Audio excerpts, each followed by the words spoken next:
So we're at Mount Sinai, and God has just given them this incredible role to be his kingdom of priests. The way that they react, though, is maybe expected, but disappointing. Let's jump in. Exodus 19:21 through 25, and 20:18 through 21.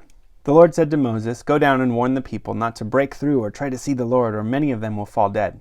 Even the priests who come near to the Lord must keep themselves holy, or the Lord will break loose against them."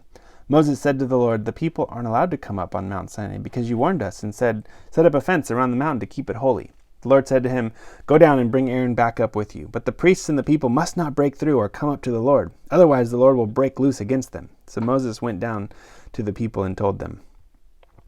When all the people witnessed the thunder and the lightning, the sound of the horn and the mountain smoking, the people shook with fear and stood at a distance. They said to Moses, "You speak to us, and we'll listen, but don't let God speak to us, or we will die." Moses said to the people, "Don't be afraid. God has only come to test you, to make sure you are always in awe of God, so that you do not sin."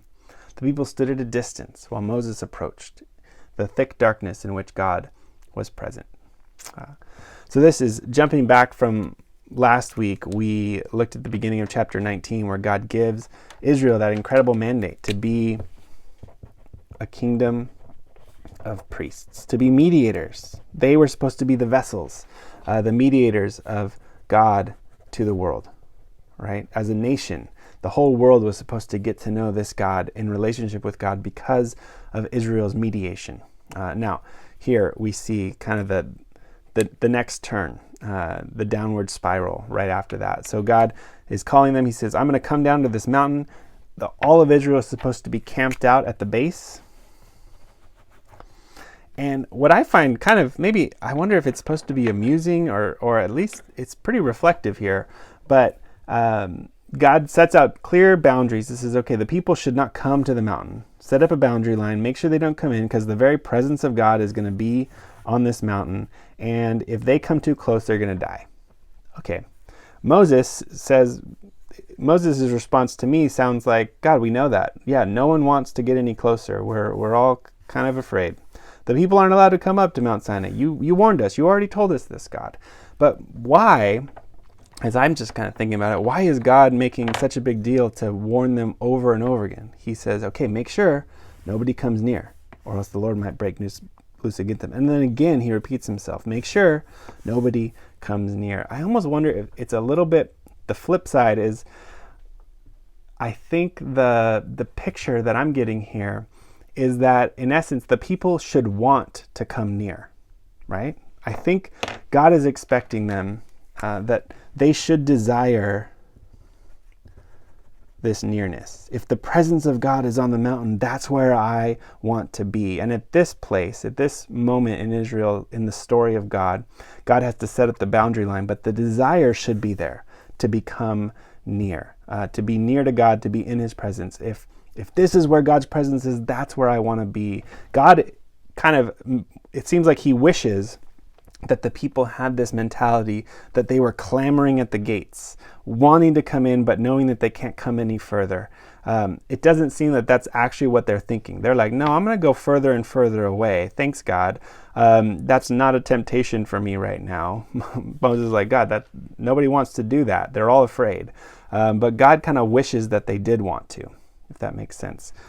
So then here, what we skipped over, which is, we'll get to this as well, but the Deuteronomy 20 is the famous 10 Commandments, the original covenant to say, this is my law. Follow this law. We'll be in relationship with each other. And when they hear God speaking out his commandments with thunder and lightning and the sound of a horn and the mountain is smoking, the people, far from wanting to come close to God, are shaking with fear.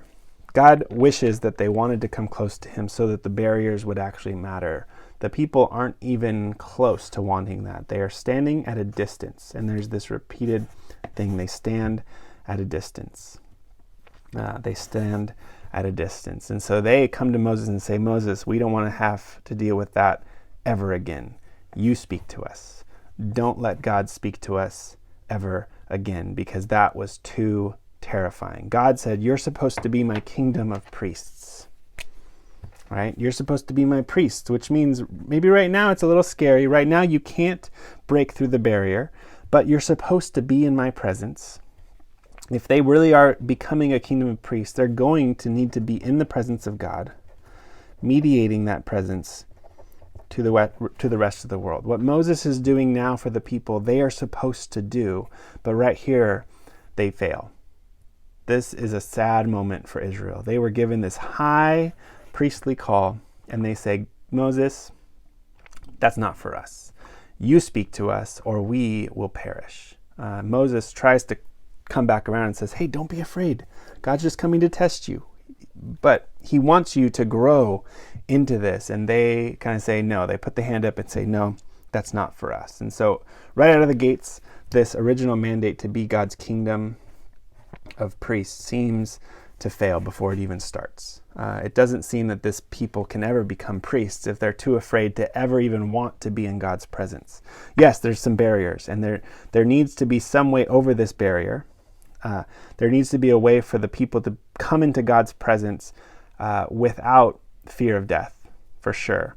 But the fact that they didn't even want it, the fact that they didn't even need a tangible barrier because they were running in the opposite direction. They're standing at a distance, not clamoring to come near. And that's a big problem. How can they ever become priests if they don't ever want to be in the presence of God? And so right off the bat, it looks like this mandate is set to fail. How are they ever going to do that? And God has come to them, and so he's going to make allowances. And basically this sets up the whole need for the actual priestly caste. There's now priests of Israel mediating God through the priests to Israel, as we know. But the original mandate was that all of Israel were supposed to be priests to the world, and that doesn't look like it's ever going to happen. So that's a big problem. But that's kind of our, even to reflect now, that's our original mandate. What does it look like for us to maybe step back in, to actually jump over the barrier, to come into God's presence so that we can mediate his presence to the rest of the world? Well, take some time and reflect. How do you relate to Israel this week? They were given this incredible call to want to be near to God's presence, to be his priests, his mediators for the world, and they're putting up the hand and saying, no thanks, that's not for me. Is there a way that maybe you have shied away from being in God's presence, from pursuing a full intimate relationship with him? Is there a way that you've been invited to be his mediator with someone else, to bring a word from God to someone, or to pray and to bring their suffering and their needs to God? And is there a way that this story maybe puts the finger on that and gives us all a challenge and an encouragement to say, God does actually want us to fulfill this role? What would that look like in our own life?